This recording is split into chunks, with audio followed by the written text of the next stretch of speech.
السلام علیکم dear students of class 5، کیسے ہیں آپ سب لوگ؟ امید کرتی ہوں کہ خیریت سے ہوں گے۔ میں ہوں آپ کی اردو کی ٹیچر۔ جیسا کہ آپ سب جانتے ہیں کہ ہم اپنی درسی کتاب کے پہلے 3 سبق مکمل کر چکے ہیں، تو آج ہم اپنی عملی کتاب کی شروعات کرتے ہیں۔ ڈیئر اسٹوڈنٹس، اپنی عملی کتاب کا صفحہ نمبر 1 کھولیے۔ صفحہ نمبر 1 پر ہمارا پہلا سبق، جس کا نام حمد ہے، حمد دیا گیا ہے۔ سب سے پہلے ہمیں اس کا عنوان دیا گیا ہے تشریح۔ تشریح کسے کہتے ہیں؟ تشریح کا مفہوم کیا ہے؟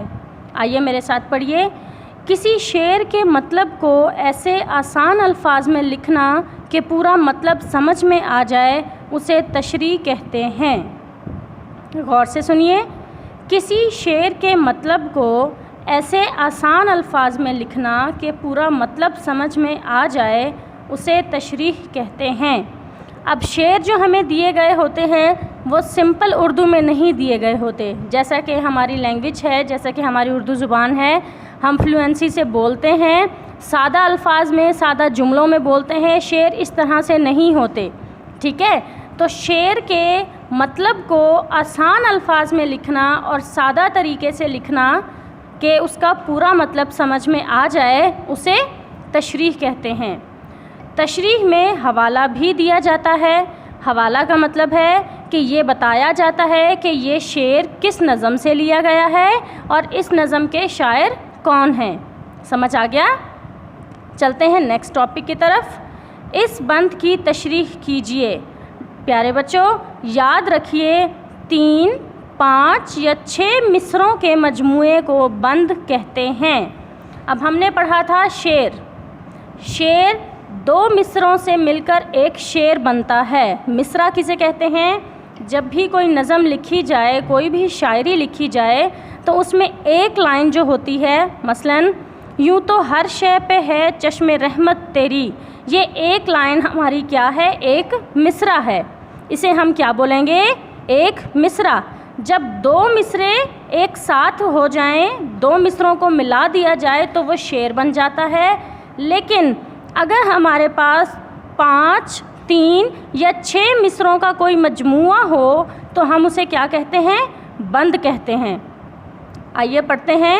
یوں تو ہر شے پہ ہے چشم رحمت تیری، لیکن انسان کو دی سب پہ ہے برتری۔ اس کو بینائی دی، اس کو دانائی دی، دل کو طاقت، بدن کو توانائی دی، رہنمائی کو پیدا کیے انبیاء، سب ہے تیری عطا اے خدا اے خدا۔ اس بند کی تشریح میں آپ کو اپنے فرسٹ لیکچر میں بتا چکی ہوں۔ یہ تشریح نیچے لکھ دی ہے میں نے۔ آئیے پڑھتے ہیں۔ یہ بند نظم حمد سے لیا گیا ہے۔ پیارے بچوں، ہمیشہ یاد رکھیے کہ تشریح لکھنے سے پہلے ہمیں اس شعر کا، اس بند کا حوالہ دینا ہوتا ہے، یعنی کہ یہ بند یا یہ شعر کس نظم سے لیا گیا ہے اور اس کے شاعر کون ہیں۔ تو ہم نے بھی سب سے پہلے کیا کیا؟ ہم نے پہلے حوالہ دیا۔ یہ بند نظم حمد سے لیا گیا ہے۔ اس نظم کے شاعر عنایت علی خان ہیں۔ آگے ہم نے تشریح بیان کی ہے۔ شاعر اس بند میں اللہ تعالیٰ کی عطا کردہ نعمتوں کو بیان کر رہا ہے۔ شاعر کہتا ہے، اللہ تعالیٰ کی رحمت دنیا کی ہر چیز پر ہے، لیکن انسان کو اللہ تعالیٰ نے تمام مخلوق سے عظیم بنایا ہے اور انسان کو اشرف المخلوقات کا درجہ دیا ہے۔ انسان کو بے شمار نعمتیں عطا کی ہیں۔ اللہ تعالیٰ نے انسان کو دیکھنے، سوچنے، سمجھنے کی صلاحیت دی ہے۔ اللہ تعالیٰ نے انسان کی رہنمائی کے لیے دنیا میں بہت سارے انبیاء کرام بھیجے۔ یہ سب اللہ تعالیٰ کی ہی ہم سب پر مہربانی ہے۔ تو پیارے بچوں، یہ ہو گئی ہماری اس بند کی تشریح۔ میں آپ کو اس کا کلوز اپ بھی دکھاتی ہوں تاکہ آپ کو اچھے سے سمجھ میں آ جائے۔ ڈیئر اسٹوڈنٹس، یہ تشریح میں آپ کو نزدیک سے دکھا رہی ہوں۔ بالکل چھوٹا چھوٹا کر کے لکھا ہے میں نے، کیونکہ یہاں پہ ہمیں جگہ بہت کم دی گئی ہے اور تشریح بیان کرنے کے لیے یہ کم تھی۔ تو آپ بھی اچھی اور نیٹ کلین رائٹنگ میں چھوٹا چھوٹا کوشش کیجیے گا کہ رائٹنگ تھوڑی چھوٹی کر کے لکھیے گا۔ ڈیئر اسٹوڈنٹس، اپنی کتاب کا صفحہ نمبر 2 کھولیے۔ ہمارا پہلا ٹاپک ہے اس صفحے پر، شعر اور جملے کا فرق۔ شعر اور جملے کا فرق۔ نظم میں کئی شعر ہوتے ہیں، یہ تو آپ سب جانتے ہیں بیٹا کہ بہت سارے شعر سے مل کر ہماری ایک نظم بنتی ہے۔ نظم میں کئی شعر ہوتے ہیں، دو مصرعوں سے مل کر ایک شعر بنتا ہے۔ جیسا کہ میں آپ کو پہلے بتا چکی ہوں کہ ایک مصرع ایک لائن ہوتی ہے، اور اگر ہم دو مصرعوں کو ملا دیں تو ایک شعر بن جاتا ہے، اور شعر کہنے والے کو شاعر کہتے ہیں۔ جو شعر کہہ رہا ہوتا ہے، جس نے یہ شعر لکھے ہوئے ہوتے ہیں، اسے شاعر کہتے ہیں۔ اب ہمارے پاس ہے جملہ۔ جملہ کسے کہتے ہیں؟ اس میں یعنی کہ جملے میں سادہ طریقے سے کوئی بات بیان کی جاتی ہے، اور عام طور پر فاعل یعنی کام کرنے والا شروع میں اور فعل یعنی کام آخر میں آتا ہے۔ تو بچوں، جملہ کسے کہتے ہیں؟ نارمل روٹین میں جو ہم بات کر رہے ہیں یہ بھی ہم جملے بول رہے ہیں، یا ہم کوئی جملہ لکھتے ہیں، ہم کوئی سنٹینس لکھتے ہیں، وہ کس طرح سے ہوتا ہے کہ اس میں سادہ طریقے سے، سمپل طریقے سے کوئی بھی بات بیان کی جاتی ہے، اور عموماً جملے میں کیا ہوتا ہے کہ فاعل یعنی کہ جو کام کر رہا ہوتا ہے، کام کرنے والا شروع میں لکھا جاتا ہے، اور فعل یعنی کہ جو کام ہوتا ہے، کیا کام کیا جا رہا ہے، وہ آخر میں لکھا جاتا ہے۔ مثال کے طور پر علی نے سبق پڑھ لیا ہے، تو علی کیا ہے؟ فاعل ہے، یعنی کہ کام کرنے والا ہے۔ کون کام کر رہا ہے؟ علی کام کر رہا ہے، تو علی کیا ہوا؟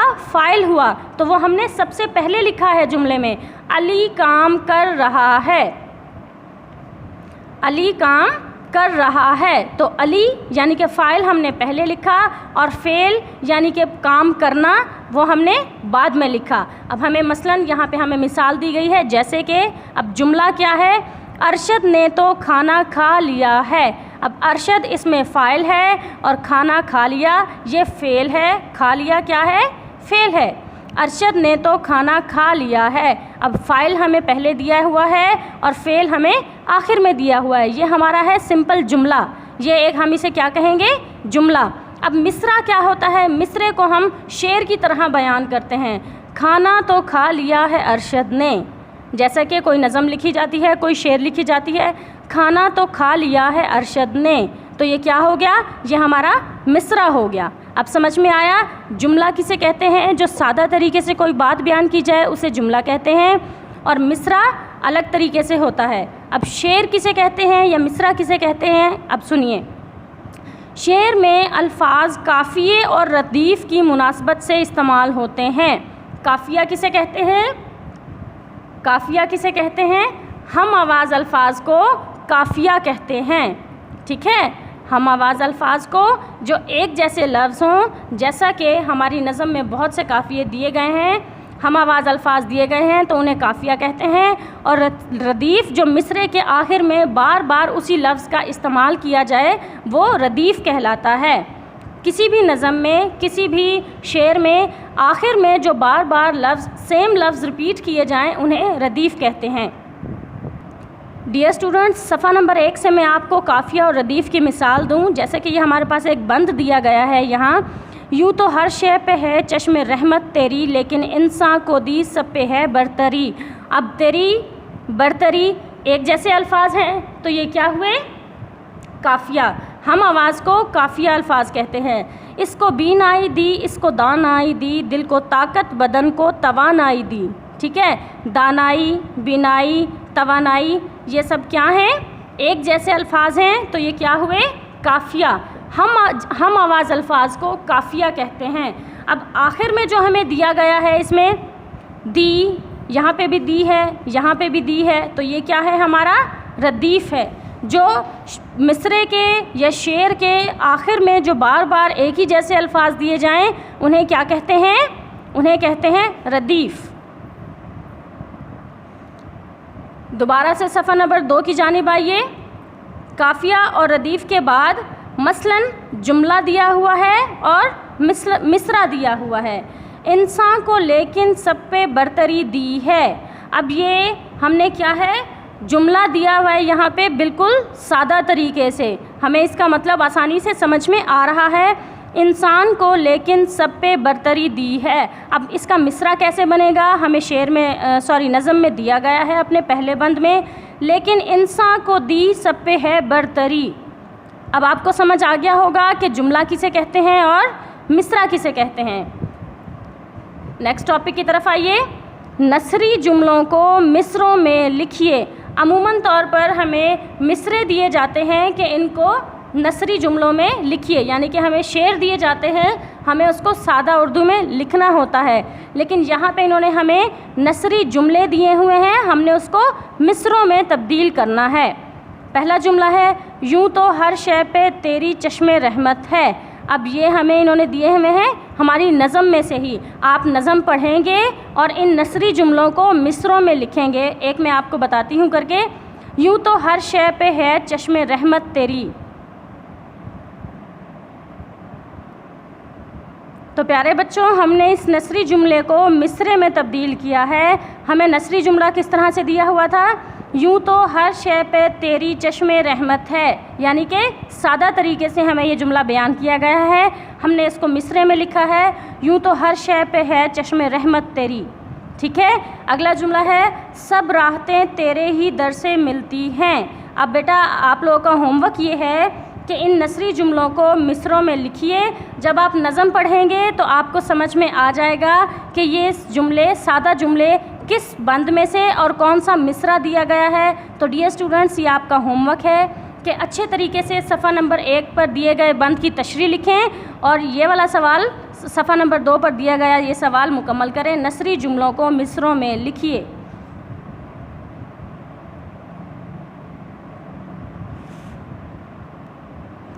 ڈیئر اسٹوڈنٹس، ملتے ہیں ایک نئے سبق کے ساتھ نئی ویڈیو میں، تب تک کے لیے اللہ حافظ۔